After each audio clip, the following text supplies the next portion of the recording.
Her stepfather, his face etched with addiction, dragged her to the town square. A crowd of onlookers gathered, their curiosity tinged with cruelty.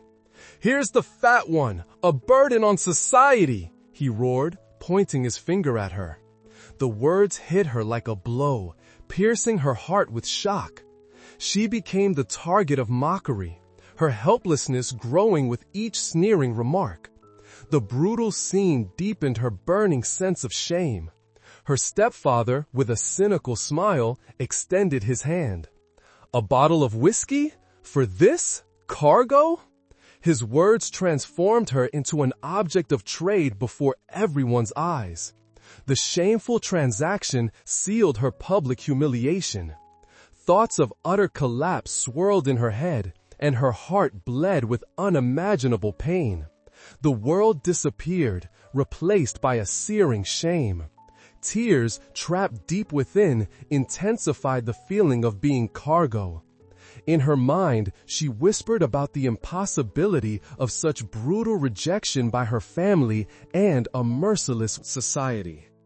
Total helplessness consumed her, and her only desire was to vanish, to dissolve into nothingness, just to escape the pain.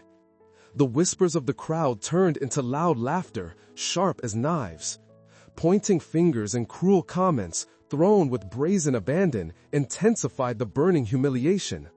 Acquaintances looked on with scorn, others with merciless curiosity, as if she were a freak.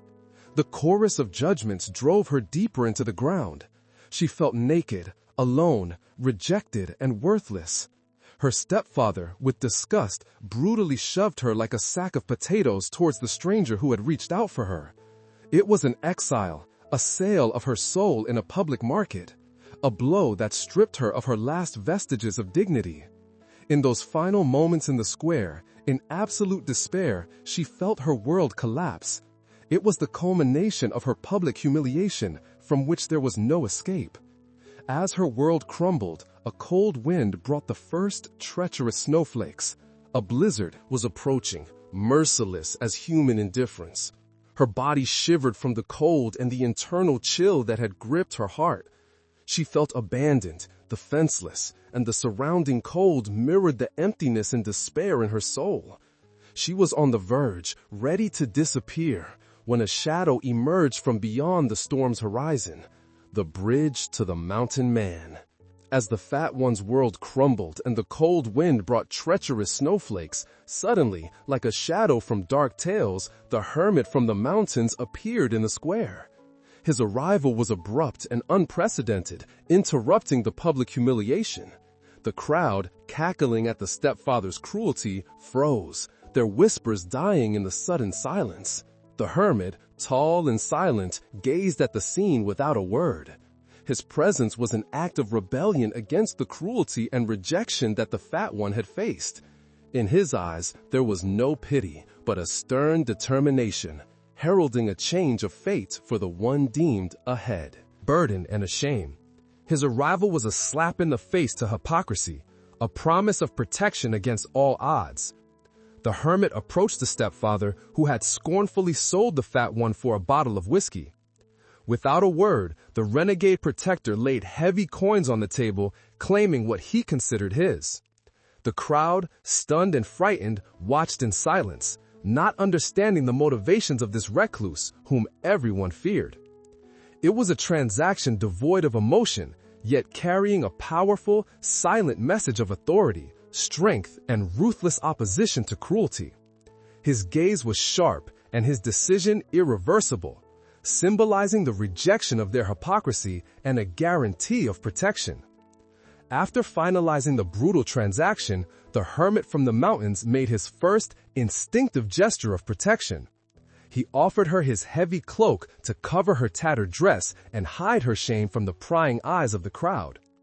This act, devoid of the tenderness she might have expected, was full of practical care and stern respect, sharply contrasting with the cruelty and humiliation she had endured.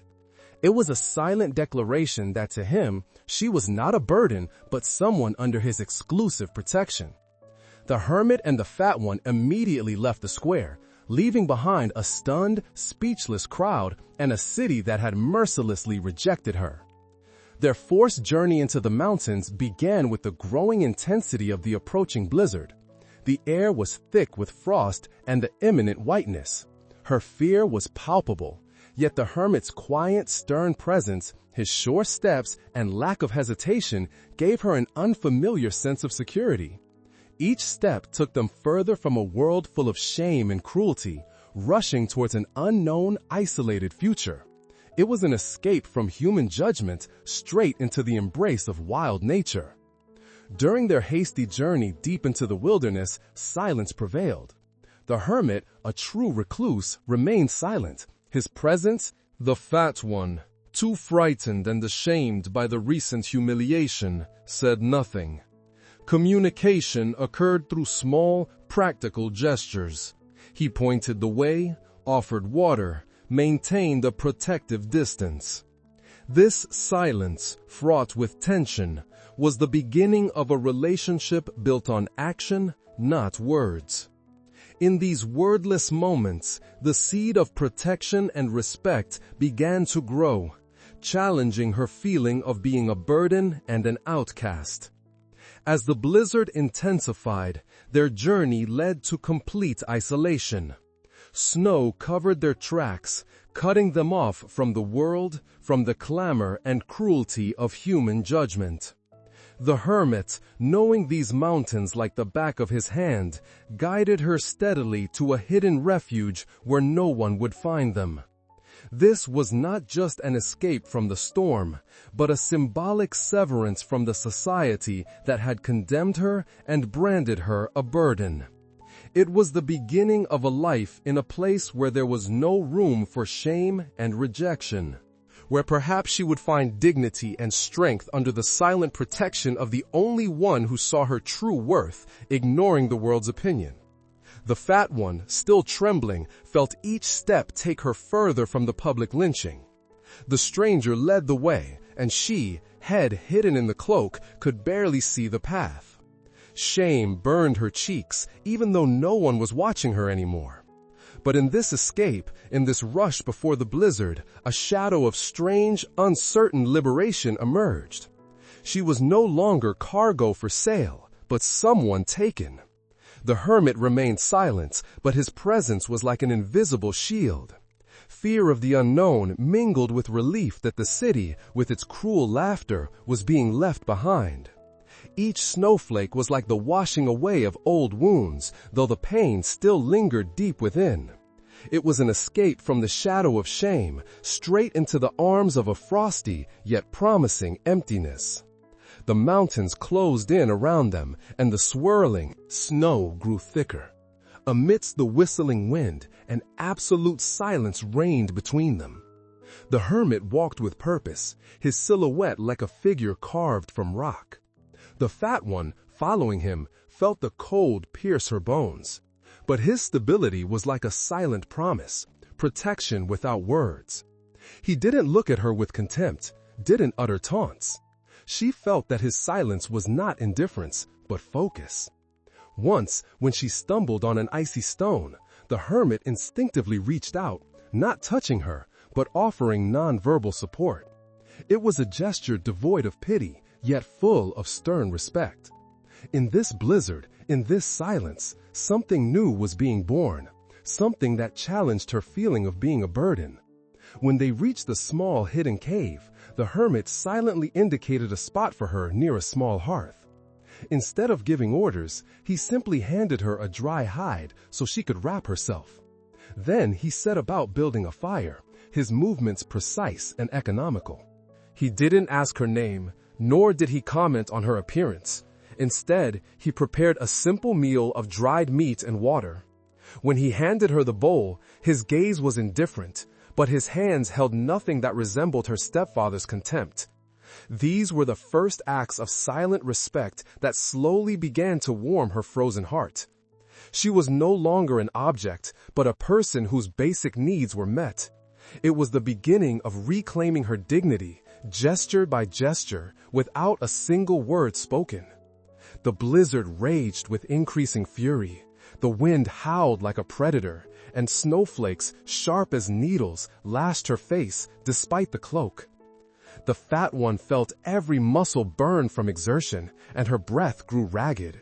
Her body, once an object of ridicule, now fought for survival in the grip of the elements. The hermit walked ahead of her, his figure impassive, like a mountain of which he was a part. He didn't look back, didn't quicken his pace, didn't slow down. He was constant. And this constancy, though wordless, was an anchor in the chaos for her. She felt fear of freezing, of the unknown shelter, but also a strange sense that she was no longer alone. She was no longer cargo to be sold, but someone to be protected. In this merciless white, a spark of dignity was being born, extinguishing the burning shame. Every step was a struggle, yet also a promise. Gruba suddenly stopped. Ahead of them, almost invisible in the swirling snow, a dark crevice yawned open in the rock, the entrance to a cave. It wasn't a gate, but a raw, unadorned opening, promising shelter from the raging blizzard. To Gruba, the sight was both terrifying and a godsend. Her heart pounded, mixing fear of the unknown with relief. This place, devoid of human judgment, could be her sanctuary. The hermit, without a word, gestured towards the entrance, then entered himself, disappearing into the darkness. Gruba hesitated for a moment, feeling the icy breath of the storm at her back. Finally, with trembling legs, she crossed the threshold. It was a gateway to a new beginning, to a place where her burden could be shed, and her shame washed away by the silence of the mountains. The cave's interior was cold and damp, but free from the wind. The hermit, already inside, set about building a fire. Sparks danced in the darkness, and the crackling wood quickly filled the space. Gruba, wrapped in the dry hide he had given her, sat on a stone, feeling the first warmth penetrate her frozen body. It wasn't a sympathetic warmth, but a practical one, essential for survival. The hermit, with precision, prepared a simple meal, pieces of dried meat and a cup of water. He handed it to her, his gaze devoid of judgment, indifferent, yet not cruel. In that silence, in this sanctuary, Gruba could finally breathe. Her mind, long bound by shame and the feeling of being a burden, slowly began to relax. This was the first warmth, the first breaths of freedom from public humiliation. A promise of regaining her dignity in the stark protection of the mountain recluse. In her first days in the cave, Gruba, still wrapped in the dry hide, observed the hermit. His movements were economical, precise, devoid of unnecessary gestures. He never looked at her with contempt, nor with pity, which was new to her. His gaze was simply indifferent, but not cruelly so, rather in a way that offered no judgment. She felt her shame, though still burning, slowly give way to curiosity. The hermit gathered wood, started fires, and prepared simple meals from dried provisions. He didn't ask for help, but he didn't refuse it either. One day, when the hermit went out for wood, Gruba, with a pounding heart, tried to tend the fire herself. Her clumsy movements filled the cave with smoke, but when he returned, he didn't scold her. He simply showed her how to arrange the wood so it would burn better. It was the first quiet act of learning, the first step toward regaining dignity through labor. Her hands, once useless in her stepfather's eyes, were now learning a new purpose.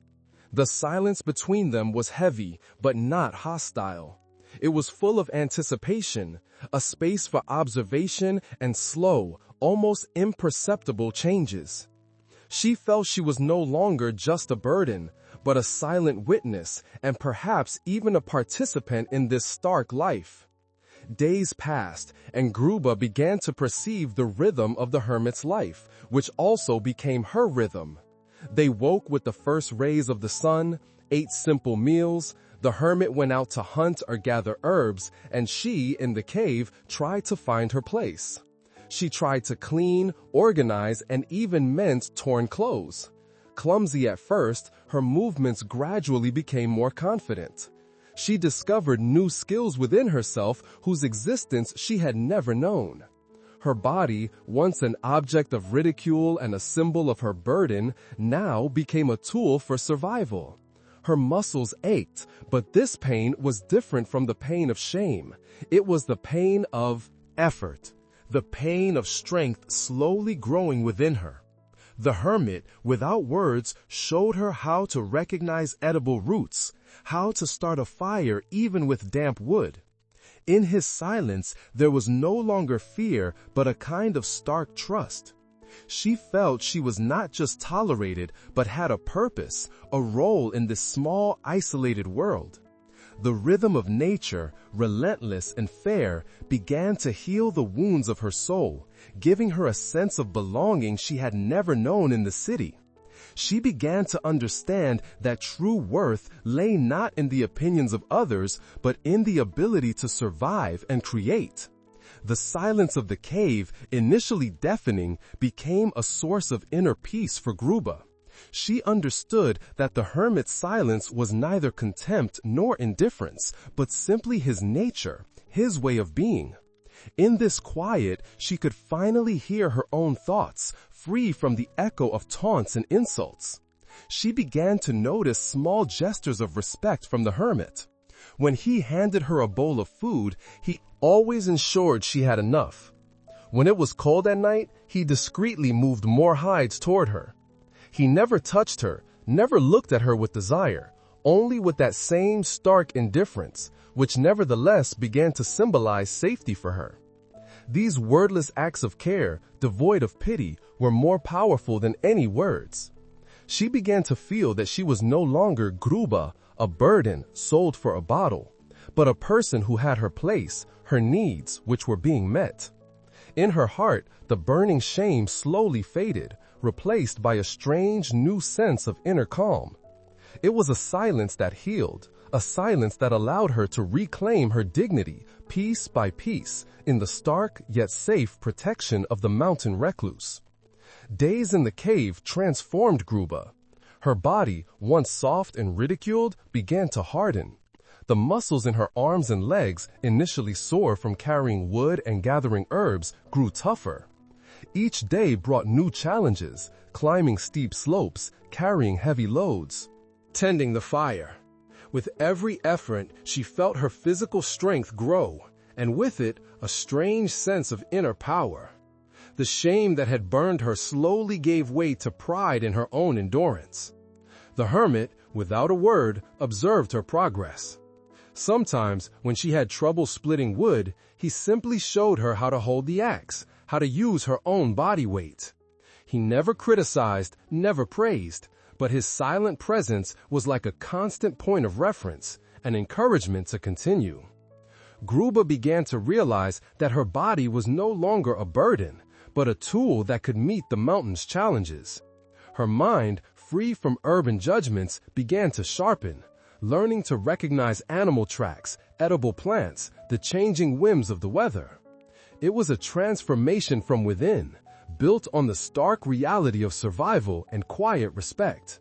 She understood that true dignity arose from action, not from the opinions of others, and her past sense of being a burden began to fade in the face of newly discovered strength.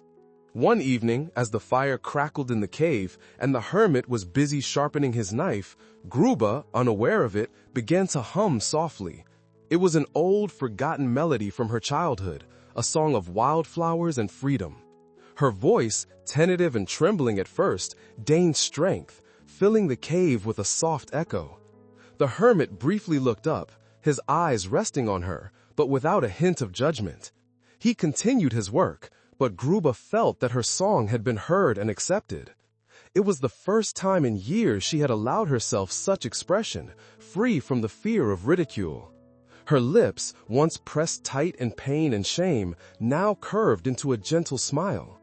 The melody was like a whispered promise that hope had returned. She began to hum more often, while gathering herbs, while cooking, and even as she watched the sunrise over the peaks. Her songs were simple, without complex words, but each note carried a reclaimed part of herself. The hermit never commented on her singing, but his silence was different now.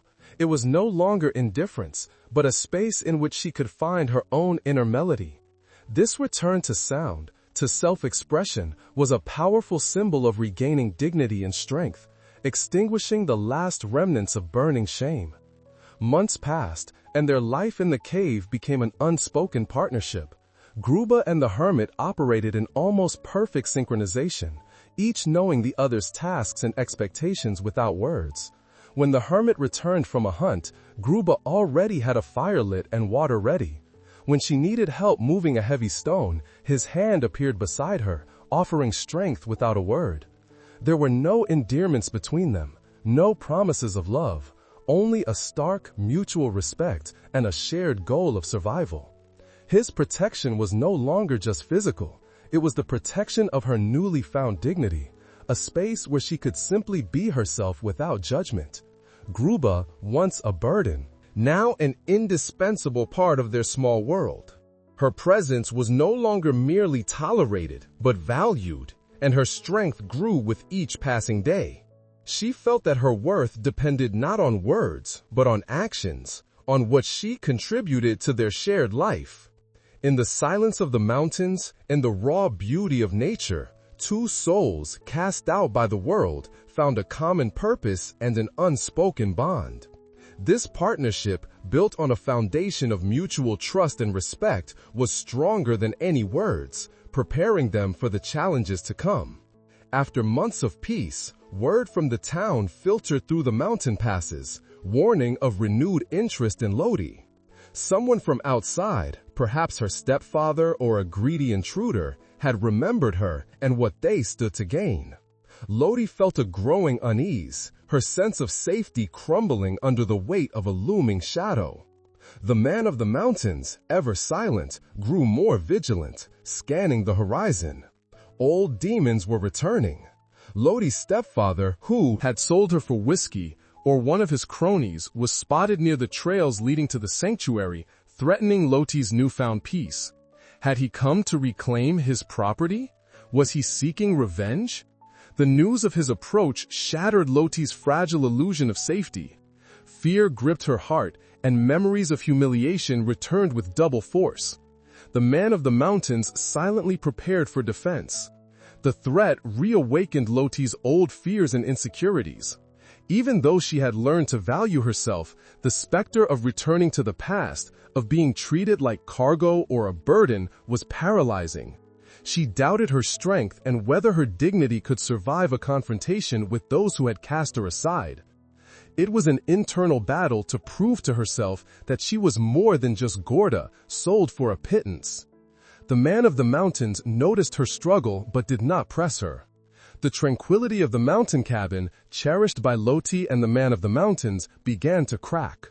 Subtle, unsettling signs appeared.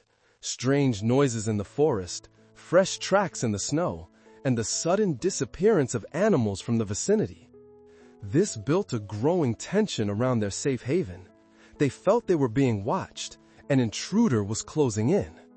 Every rustle, every shadow in the forest became a threat.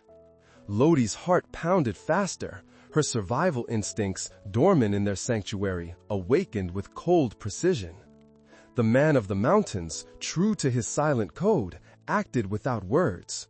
Methodically, he reinforced the cabin, checked his traps, and sharpened his tools. His presence was a rock for Lodi, though she felt the weight of his responsibility. In his eyes, she saw uncompromising determination and a fierce will to protect. He defended not just the place, but Lodi's dignity and their shared life. His quiet, methodical, and effective preparations instilled in Lodi both a dread of what was coming and an admiration for his strength. The idyll of Lodi and the man of the mountains in their mountain cabin was coming to an end.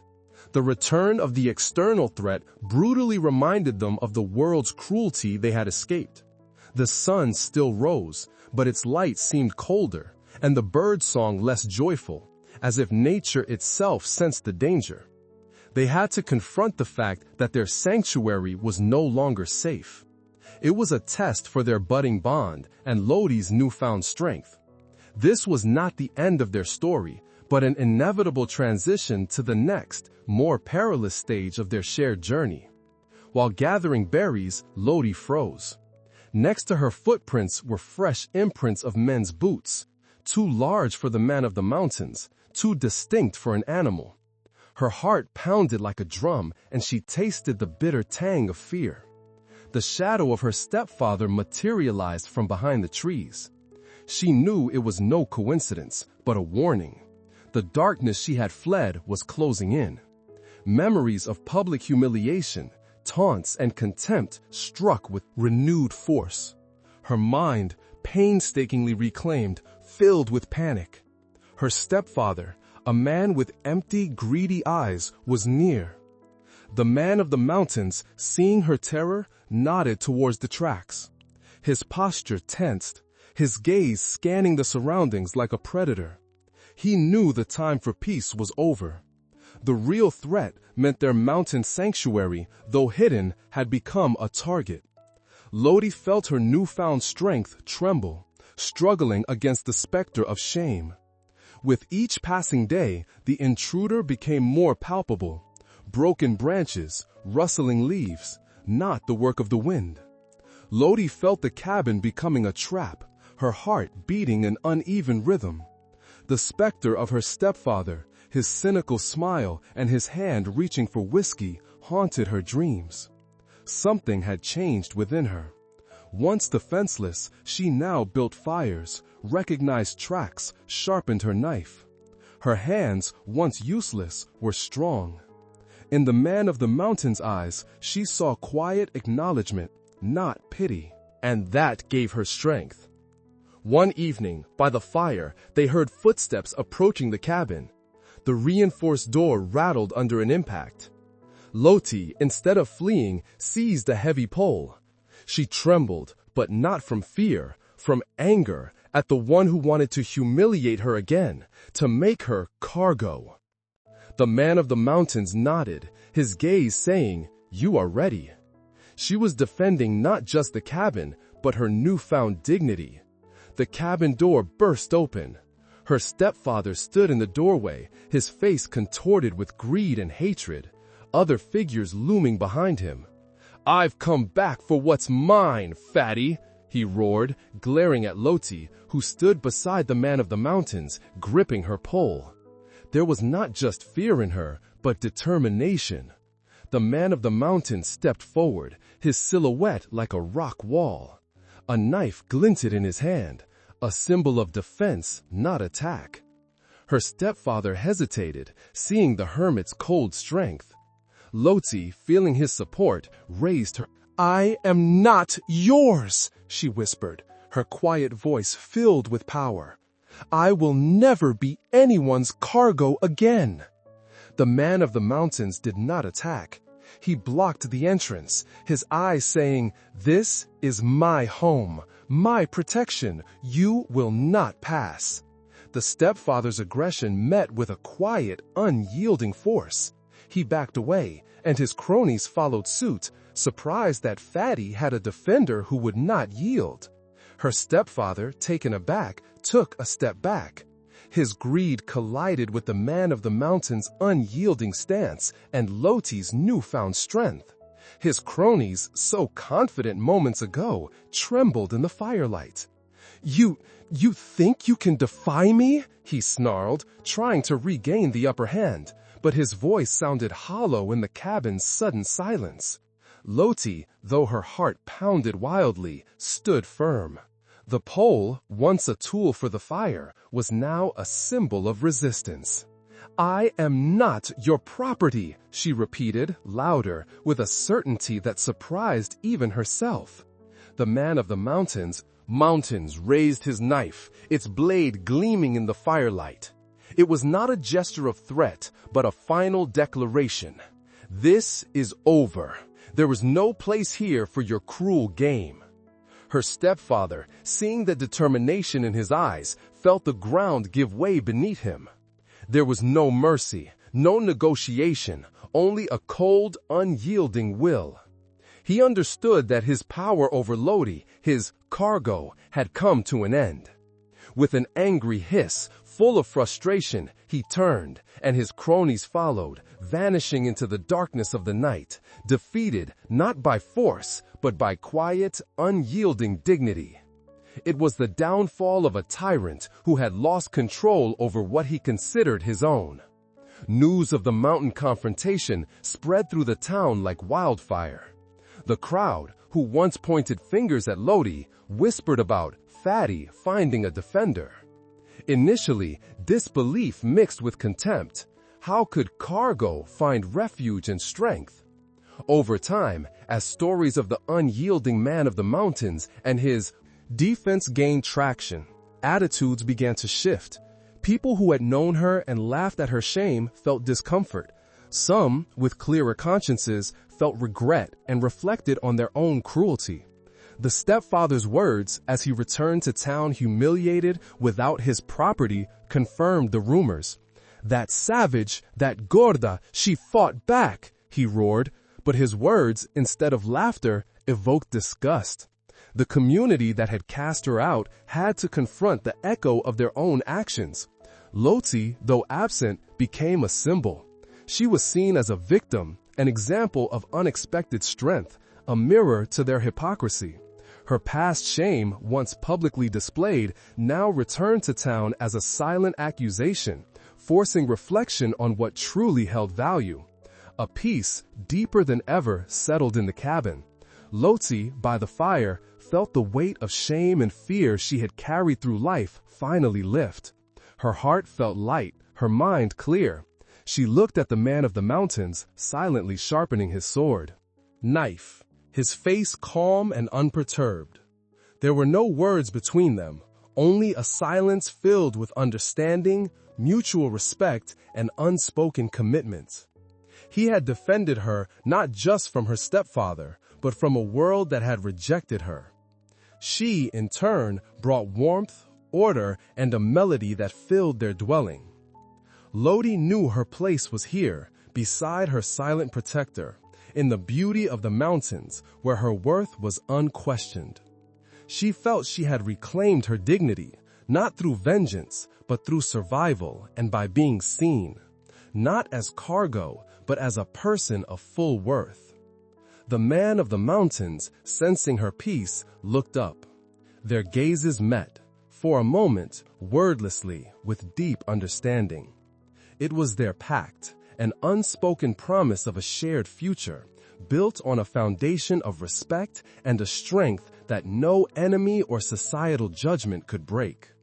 In the mountains, where the whistling wind and the murmur of the creek carried echoes of freedom, Lodi finally found her true home. Months had passed since the confrontation, and her body, once an object of ridicule, a symbol of being a burden, was now strong and agile, hardened by effort. She easily climbed the steep paths, carrying heavy baskets filled with edible herbs and dried wood. Each morning, as the sun rose over the peaks, painting the sky with gold and crimson, Loti felt life-giving energy fill her veins.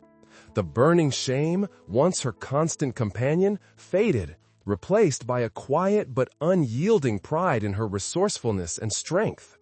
The mountain man, her silent protector and partner, was beside her, his presence as steadfast as the mountains themselves. Their shared life in the cave settled into a harmonious rhythm with nature, hunting, gathering, tending the fire, and mutual support. There was no longer any fear of rejection, for in his stern yet accepting eyes, she saw her reflection, that of a valuable person, not a burden.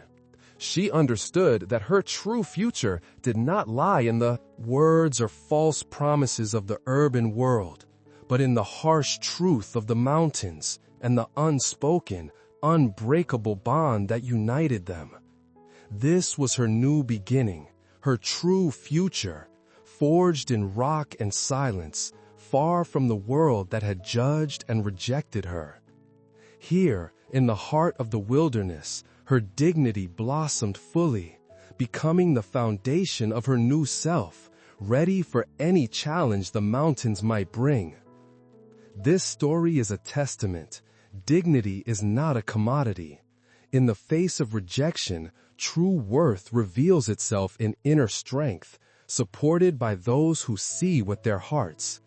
A tale of rebirth, defying hurtful labels.